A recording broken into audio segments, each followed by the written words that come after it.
आज हम लोग जो मैट्रिक डिटरमिनेंट जो चैप्टर है 4 उसका जो है तुमको लास्ट लेक्चर ले रहे हैं, जिसमें कि थ्योरी बताया जाएगा 4.6 का जो सॉल्यूशन करने के लिए। तुम लोग उम्मीद है कि 4.5 तक बना चुके होंगे। 4.6 जो एक्सरसाइज है तुम्हारा, उसमें तुमको इक्वेशन का सॉल्यूशन करना है। Solution of equation, solution of linear equation by matrix method. Solution of linear equation by matrix method. ये तुमको जाहिर है कि बोर्ड वगैरह में भी इसका जो क्वेश्चन है तुमको पूछता है। ये तुमको लॉन्ग क्वेश्चन में पूछा जाता है, थोड़ा कैलकुलेशन होता है इसमें, बाकी समझना तो आसान ही है। मैं थ्योरी समझाता हूँ, एक छोटा सा एग्जांपल भी दे देंगे और उसके बाद तुम अपना क्वेश्चन प्रैक्टिस करोगे, क्योंकि ये बोर्ड में तुमको अक्सर क्वेश्चन आता है। तो मान लेते हैं तुम्हारे पास तीन वेरिएबल में एक्स वाई जेड में एक इक्वेशन है, a1x plus b1y plus c1z equals to d1। एक इक्वेशन ये है। दूसरा इक्वेशन है a2x plus b2y plus c2z is equal to d2। तीसरा इक्वेशन है a3x plus b3y plus c3z equals to d3। ये मान लो तीन लीनियर इक्वेशन है, और जाहिर है कि तीन लीनियर इक्वेशन है, तीन अननोन है, तो तुम सॉल्व कर सकते हो आसानी से। पहले भी 10th में भी पढ़ाया होगा। तो इसको मैट्रिक्स के हेल्प से कैसे ऑब्टेन करेंगे? तो पहले हम लोग एक मैट्रिक्स मान लेंगे। यहाँ पर लेट ए एक मैट्रिक्स ले लेते हैं, इसका कोफिशिएंट से एक्स वाई जेड के कोफिशिएंट से, तो x a1 b1 c1 x Y Z का कोफिशिएंट हो गया। फिर दूसरा का इक्वेशन कर लो a2 b2 c2। तीसरा हो गया a3 b3 और c3। और इसके बाद इसको एक और मैट्रिक्स एज्यूम करो, जिससे कि हम इन दोनों को मल्टीप्लाई कर सकें। इसका ऑर्डर 3 into 3 है और इसका ऑर्डर 3 into 1 है, तो जाहिर है कि मल्टीप्लाई हो सकता है। इसमें नंबर ऑफ जो कॉलम है, इसमें नंबर ऑफ रो इक्वल है, तो इसको मल्टीप्लाई कर सकते हो। और ध्यान दे सकते हो, गौर करने वाली बात है, इसको जब मल्टीप्लाई करें तो क्या आएगा, a1x plus b1y plus c1z। और एक दूसरा जो है हम लोग मैट्रिक्स मान रहे हैं d इक्वल, ये d1 d2 और d3।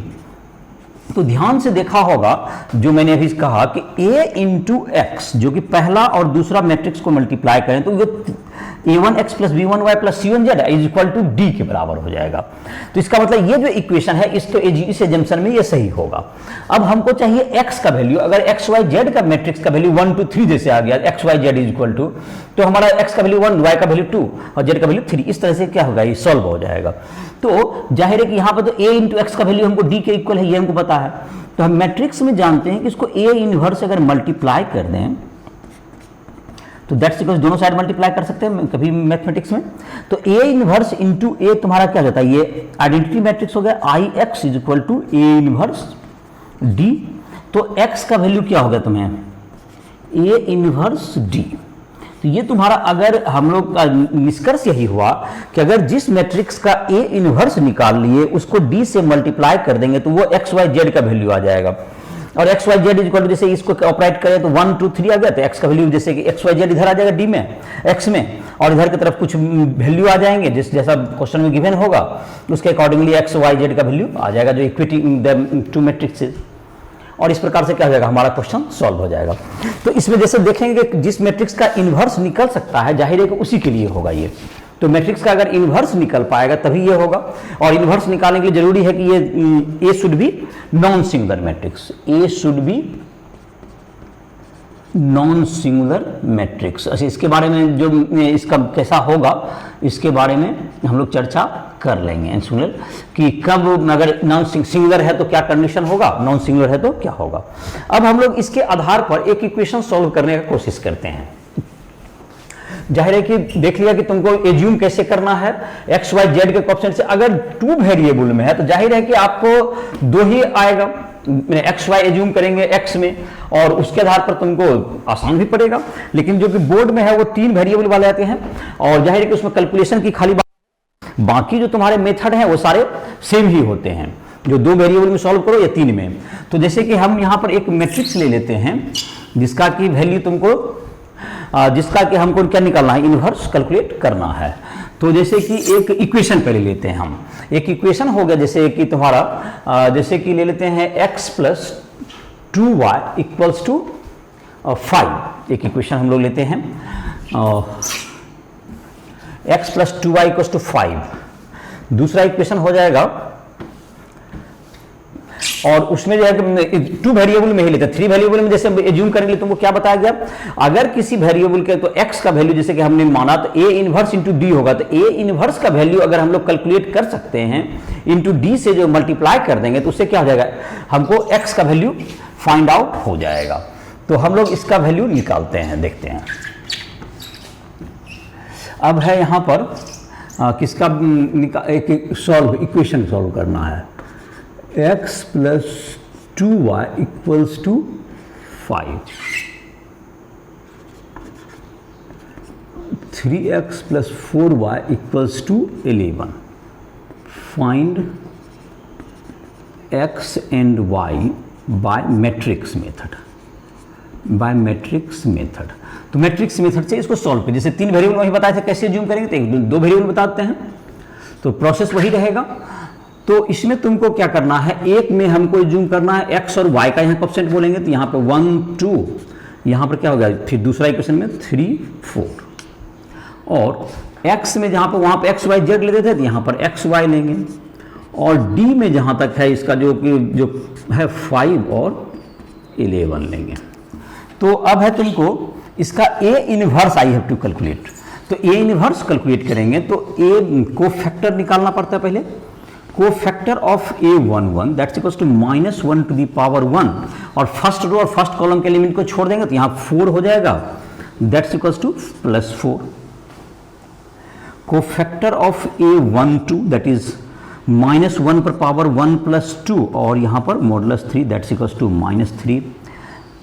Cofactor of a21 -1 power 2 + 1, और यहाँ पर हो गया 2 हो गया, that's equals to -2। Cofactor of a22 -1 power 2 + 2, और जाहिर है कि सेकेंड रो सेकेंड कॉलम छोड़ेंगे तो 1 बचेगा, दैट इज 1। तो मैट्रिक्स ऑफ कोफैक्टर क्या हो गया, matrix of cofactor equals to, इसके जगह पर तो 1 आ गया, इसके जगह 4 आ गया, इसके जगह पर -3, यहाँ पर -2, और यहाँ पर 1। तो एडजॉइंट क्या होगा तुम्हारा, एडजॉइंट मैट्रिक्स एडजॉइंट A, इसको ट्रांसपोज कर देंगे तो ये 4 यहाँ हो गया, यहाँ -2, यहाँ पर -3, यहाँ पर 1, एडजॉइंट निकल गया। अब यहाँ पे मॉडुलस A ले लेते हैं, तो मॉडुलस A जब ले लेंगे तो इसको डिटरमिनेंट बना लेंगे 1 2 3 4, 1 2 3 4, तो that's equals to 1 2 3 4, 1 into 4 minus 2 into 3 that's equals to 4 minus 6 that is equal to -2। तो ए इनवर्स कितना हो गया, अब इधर आ जाते हैं। ए इनवर्स याद होगा, A inverse is equal to होता है adjoint A by modulus A. तो मॉडुलस ए का वैल्यू तो हमारा आ चुका है 1/-2, और एडजॉइंट ए का वैल्यू आ गया यहाँ पर 4, यहाँ पर -2, यहाँ पर -3, और यहाँ पर 1। तो ये तुम्हारा हो गया एडजॉइंट ए। अब ए इनवर्स हो गया, सॉरी, तो ए इनवर्स में तुम्हारा क्या होगा, ए इनवर्स इंटू डी करना है। चलो तो ए इनवर्स इंटू डी कर देते हैं, दैट्स इक्वल्स टू x हो जाएगा। ये ऑपरेशन करेंगे, मेरा आंसर कि हम करीब पहुंच जाएगा। ए इनवर्स का वैल्यू है 1/-2, इसको रहने दो बाहर, ये भी ये 4, यहाँ -2, यहाँ पर -3, यहाँ पर 1, और यहाँ पर d का वैल्यू है तुम्हें 5 और 11। ओके, तो अब जो है जबकि हम लोग a इनवर्स इंटू डी करेंगे, और दैट्स इक्वल टू क्या हो जाएगा, a इनवर्स इंटू डी का वैल्यू निकाल लेते हैं। तो ये हो गया तुमको 4 इंटू 5, 4 इंटू 5 और -2 इंटू 11, -2 इंटू 11, यहाँ पर हो गया 1/-2 लीजिए इसको, ठीक है। दूसरा रो में आते हैं, इसमें हो जाएगा मतलब 1, यहाँ पे है -3 है, -3 into 5, -3 into 5 plus 1 into -3 into 5 plus क्या हो गया 1 इंटू 11, 1 इंटू 11। तो 1/-2 कितना होगा तुमको, ये ये -2 हो गया और ये -4 हो गया, और इसको डिवाइड कर देंगे तो अब 1 और यहाँ 1 हो गया और यहाँ पर 2 हो गया। तो चूंकि x इज इक्वल टू क्या होता है A इनवर्स D, तो इसका value x y equals to क्या हो गया 1 2। तो जबकि जैसा कि बता रहे थे पहले, this implies that x is equal to 1 and y equals to 2। तो ये तुम्हारा आंसर हो गया। अब जाहिर है कि कुछ कब इसका वैल्यू जबकि, तो इसी तरह से तुम तीसरा वाला भी निकालोगे तो खाली 9 एलिमेंट का क्या निकालना पड़ेगा, आपको फैक्टर निकालना पड़ेगा, फिर उसको ट्रांसपोज कर दोगे तो एडजॉइंट निकल जाएगा, फिर उसका डिटरमिनेंट का वैल्यू निकाल के निकालोगे और उसमें एक्स वाई जेड आएंगे, तो तीनों वैल्यू प्रोसेस सेम रहेगा। मैंने इसको बना दिया छोटा में और 2 वाला में, और तीसरा में भी करोगे तो सेम प्रोसेस अप्लाई करना है, चाहे एक्स वाई जेड में मानोगे उसको, जैसा कि अभी एज्यूम करके देखे भी थे हम लोग। और जो उसमें 9 का कोफैक्टर निकालना होगा थोड़ा सा समय लगेगा ज्यादा, तो इसको जाहिर है कि बुक से जो है तुमको जो एनसीईआरटी में एग्जांपल दिया हुआ है 4.6 में, उसको तुम सॉल्व करोगे, तुम्हारा जो प्रैक्टिस हो जाएगा, बोर्ड में भी क्वेश्चंस आएंगे। और जनरली इधर लंबा पड़ता है तो कंपटीशन एग्जाम्स में तो आने की संभावना कम ही होती है इन सब होगा, तो प्रॉपर्टी वगैरह पे इसका आता है, तो जिसके बारे में कुछ चर्चा कर देता हूं। तो पहला बात जो कि अभी हमने देखा कि ए इनवर्स कब डिफाइन होगा किसी का, जब उसका मॉडुलस ए क्या हो जाएगा 0 हो जाएगा। अगर उसका डिटरमिनेंट का वैल्यू 0 नहीं होगा तो हम लोग क्या कर पाएंगे, उसका इनवर्स ही डिफाइन नहीं कर पाएंगे। और अगर इनवर्स डिफाइन नहीं होगा तो क्या होगा, उसका तो देख लेते हैं क्या कंडीशन डिफाइन होगा। तो अगर तुमको यूनिक सॉल्यूशन होना है किसी सिस्टम ऑफ इक्वेशन का, तो उसके लिए क्या होना पड़ेगा, इस सिस्टम, तो इसको प्रॉपर्टीज में लिख देते हैं इसका, nature of solution, nature of solution. पहला, if modulus A not equal to 0 the system has unique solution. Unique मतलब एक्स वाई जेड का यूनिक वैल्यू आ जाएगा। दूसरा, if A modulus A equals to 0 comma adjoint A into D is not equal to 0 the system has no solution.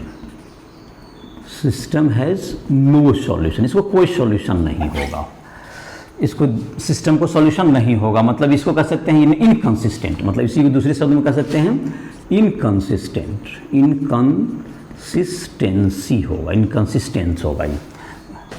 और तुमको दूसरा है, और ये तुमको कंसिस्टेंट भी और सॉल्व भी होगा।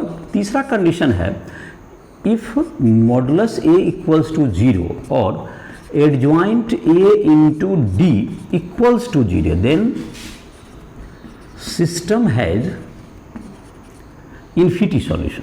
इन्फिनिटी सॉल्यूशन, इसको इन्फिनिटी सॉल्यूशन होगा। तो ये तुमको हो गया इसका जो कि तुमको है मॉडुलस ए, अगर तुम्हारा क्या हो गया, इसका हो गया 0, और तो इसका इन्फिनिटी सॉल्यूशन होगा। और अगर मॉडुलस ए भी 0 हो जाए, मॉडुलस ए तुम्हारा क्या हो जाए नॉन जीरो हो, इफ, पांचवा कह सकते हैं इसको, चौथा, if modulus A equals to is not equal to 0 and D equals to 0, मतलब सारा जो है तुमको डी जो है तुमको डी इक्वल्स टू 0 हो, सारा राइट साइड का सारा एलिमेंट 0 हो, then system has non trivial solution. Non trivial solution, इसको non trivial solution, trivial solution क्या होता है, जब तुमको जैसे कि तुमको a1x plus b1y plus c1z equals to 0 है, तभी तो ऐसा आएगा, plus a2x plus b2y plus c2z equals to, ये भी 0 है, a3x plus b3y plus c3z equals to 0 है। तो इसमें ट्रिवियल सॉल्यूशन, तो एक बात तो इसका जो ट्रिवियल सॉल्यूशन जो क्लियरली दिख रहा है, x बराबर 0, y बराबर 0, z बराबर 0, ये तो सॉल्व कर ही देगा क्योंकि इक्वल टू 0 है। इसके अलावा भी जो सॉल्यूशन होता है इसके रेस्पेक्ट में, ये कहलाता है नॉन ट्रिवियल सॉल्यूशन, ये ट्रिवियल सॉल्यूशन हो गया, इट इज ट्रिवियल सॉल्यूशन। और इसके अलावा भी सॉल्यूशन होगा, अगर a not equal to modulus a not equal to 0 हो और d 0 हो जाए, तो ये तुमको नॉन ट्रिवियल होता है। ये तुमको नेचर के बारे में इसकी जानकारी हो गई। और तुमको अब जो है तुमको इसे exercise and example, NCERT exercise and example 4.6 you have to solve. ये तुमको सॉल्व कर लेना है। और जहां भी दिक्कत हो तुम राइशल ऐप के माध्यम से हमसे कभी भी संपर्क कर सकते हो। और तुमको कोई भी फिजिक्स केमिस्ट्री मैथ किसी का नोट्स चाहिए तुमको बोर्ड के प्रिपरेशन के लिए, या तुमको जेईई मेंस जे एडवांस इन सब की तैयारी कर रहे हो तो उसमें ऑब्जेक्टिव से क्वेश्चन मिल जाएंगे।